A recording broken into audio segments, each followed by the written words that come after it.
the Semi-Slav. What is so special about this opening response? You see, I'm beginning to love this amazing defense for the second time in my life. In this video, I'm going to show you how to hold on to your c4 pawn with the move pawn to b5. So we are going to be playing the move pawn to b5 and hold on to our c4 pawn for good. Probably. But before we go any further, let me show you how we reach this amazing position on the board with this triangle of pawns. Right, so after pawn to d4, you simply go pawn to c6 rather than going home. See, why starting with pawn to c6 on the first move? Didn't I say yesterday that you should always begin with knight f6, a more neutral move? Yes, even that is fine. But with pawn to c6, I mean, who knows, maybe white is going to change their mind and go back to e4, so this will become the Caro-Kann defense and that'll be good. But anyways, the reason why I love pawn to c6 once again is to keep my options open, kind of the universal system, because at times if white plays bishop f4, especially in blitz, I love doing this. Pawn to d6, and after pawn to e3, I just go pawn to g5 right away. Who am I?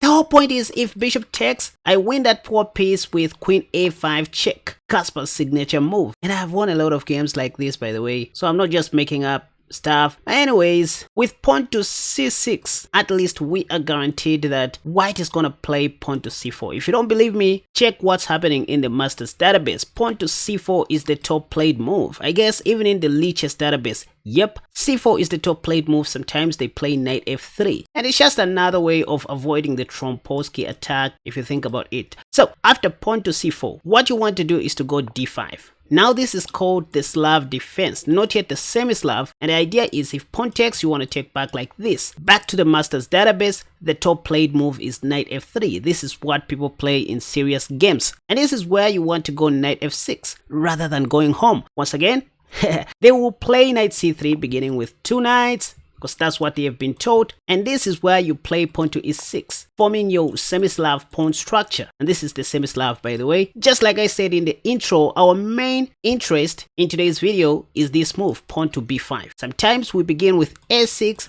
which is called the chameleon variation of the Semi-Slav. With a6, we just prepare to go pawn to b5 if white plays queen b3. You will see how that works. But anyways, let's start with the worst. After pawn to e6, what if c takes d5 happens? The pawn you always want to take back with is the e pawn. Why? Because someday you're going to put your king's rook on e8 to pressurize white's knight on e5 together with your queen's knight and your dark squared bishop. So the whole point is you're simply opening up the e file for your king's rook. This is where it belongs. The top played move here is bishop g5. Now see what I was talking about. Because of this pawn to c6 move, we are at liberty of playing bishop f5, kind of the reverse landed system. In most queen's gambit setups, we fail to develop our light squared bishop due to queen b3. Look at this. But thanks to our c6 pawn, we can now go pawn to b5. This is my main interest in today's video. Don't worry about a4. You don't have to check.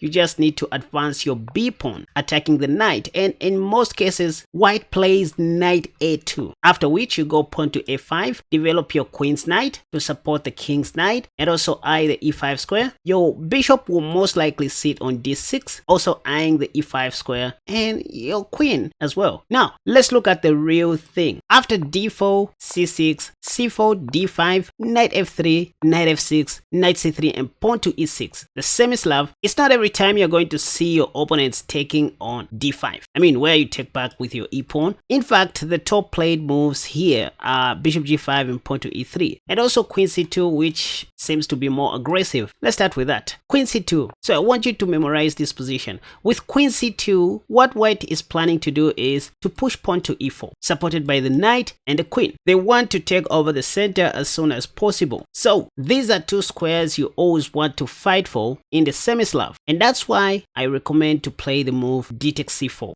Yes, if you want, you can still continue with your traditional development, knight bd7 followed by bishop d6 to over control the e5 square with all of your pieces. Given a chance, you want to go e5, right? That's what I said in my yesterday's video. But there is also this brilliant idea of taking on c4. In short, you just let white develop their queen, intending to go e4 before you play d takes c4. And here there are two popular moves you're going to see, either a4 or pawn to e4. If a4, wait a second, your basic idea is to go pawn to b5. Right? Yes, but at this point, pawn to b5 won't be a great move due to, knight takes. You're going to lose a pawn for nothing, so you don't want to rush with pawn to b5. That's why you first of all need to start with bishop b4, pinning this knight to the king. And this automatically renews the threat of going b5. For example, say after pawn to e4, now you can go pawn to b5, mission accomplished. AB, CB, and white can't take your b5 pawn this time. If bishop d2 unpinning their knight,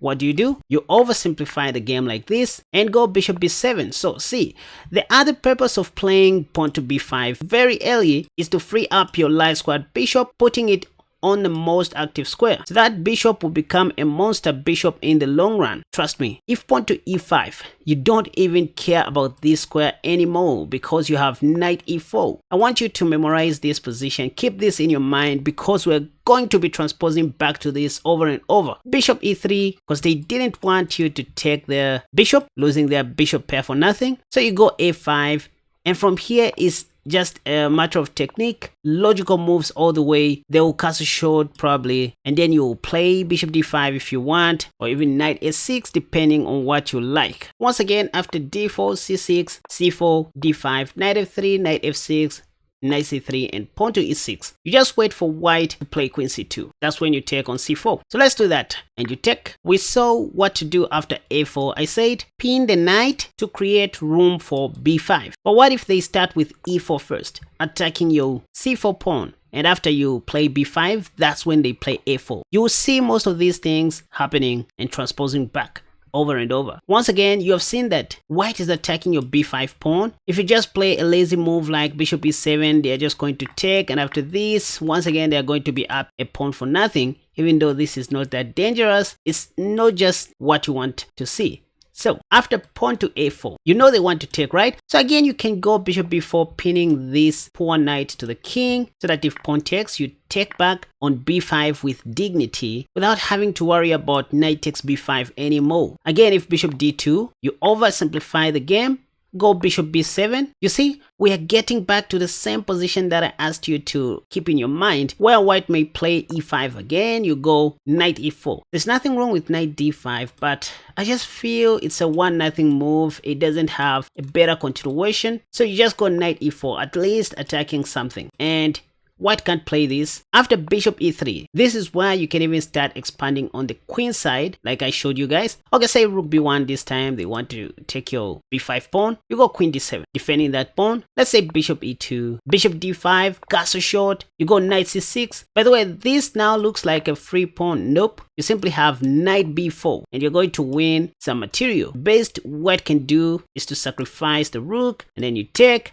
After pawn takes, you secure your king, and this is where your game will be. This is a clear win for black. Otherwise, if white doesn't take on b5 after knight c6, and let's say they go knight d2, you just continue with knight takes. You see, they wanted to take your knight, which was only defended by one piece, the bishop. So you don't want that to happen. After queen takes d2, you go pawn to b4, expanding on the queen side. Once again, you just want to be an exchange up. Probably they won't do that. Queen c1, c3, bishop b5, queen e7, bishop g5, f6. These are just logical stuffs that you can come up with depending on your tactical vision and puzzle solving abilities. Okay, now we know what to do after queen c2. We just take and play bishop b4, pawn to b5. What if white plays bishop g5 in this position? Straight away pinning your knight to the queen. In fact, going back one move, you can see even in the masters database that bishop g5 is the top played move. Immediately they see the Semi-Slav on the board. Even on leeches, people play bishop g5 all the time against the Semi-Slav defense. You can see with your own eyeballs. There's one brilliant line that I want to show you guys, still involving the move pawn to b5. By the way, after bishop g5, you have an option to play the Cambridge Springs, with knight bd7 and queen a5. Then consider playing knight e4 in the near future. Maybe one day you might win a bishop like that. I mean, after d takes c4. But anyways, this video is all about the b5 pawn. This is just another way of playing the semi-Slav. So after bishop g5, again you can take on c4, knowing that white will most likely play pawn to e4. First of all, getting more central space and also attacking your vulnerable pawn on c4. And that's the pawn you want to defend with all your life. Pawn to b5. Again, you know what to do after pawn to a4. I don't need to tell you that you need to play bishop b4 so that if pawn takes, you take back on b5 with dignity, knowing white won't be able to take with their pinned knight. So don't worry about pawn to a4 ever again. Just go bishop b4 and take back with your c pawn on the next move. Now, the question that begs to be answered is, what if white plays pawn to e5? This is exactly what we want, because we are more likely going to emerge with a superior position after the following sequence of moves, beginning with h6. If white ever takes your knight, you take their good bishop.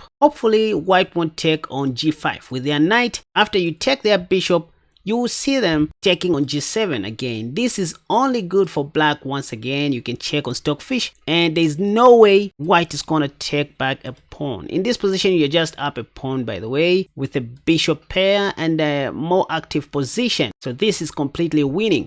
So once again, after reaching this position on the board, the famous semi-Slav defense, always remember that you can always take on c4, then support that with b5. After anything that white does, queen c2 or bishop g5, just to oversimplify your life. Am I running away from the semi-Slav defense main line? No, I'm just giving you many options. It's up to you to choose your favorite. You see, sometimes playing the normal semi-Slav with knight bd7, e3 and bishop d6 may invite an early g4 move. And you always need to know what to do against this g4 move. By the way, this is called the Shabalov attack. One of the dangerous openings against the semi-Slav, and it should not be underrated. If white plays the Shabalov attack, just know they are up for a fight. So against queen c2 and bishop g5, just consider taking on c4 if you don't want to face the Shabalov attack. Right, quick one. Instead of bishop g5, if white plays bishop f4, kind of the London, once again you can just take on c4. And then whatever they do, a4, you already know what we do. Bishop b4 before playing pawn to b5, right? This time with queen c2, we go b5, and that's how we hold on to our c4 pawn for good. Now, as I always say, long form videos don't do very well on my channel, which is why I have these other platforms for people who are more serious to learn, like Patreon and my website, where I list all of my courses. So if you want to spend more and more time on the semi-Slav, I advise that you check out my semi-Slav defense course at www.kasperchess.com or on my Patreon page, which I'm just from updating with some new developments. For those of you who purchased it already, don't worry, I got you covered. I will give you access to the new developments. This video was sponsored by all of our paid members on Patreon. These are the guys who support Kasper Chess financially. In return, we give them extra study materials and other premium content on Patreon to thank them in style. Not to mention that all of our patrons are at liberty to make video requests and ask any chess related questions. You can join free membership and pay later if you want through the link in the comment section down below.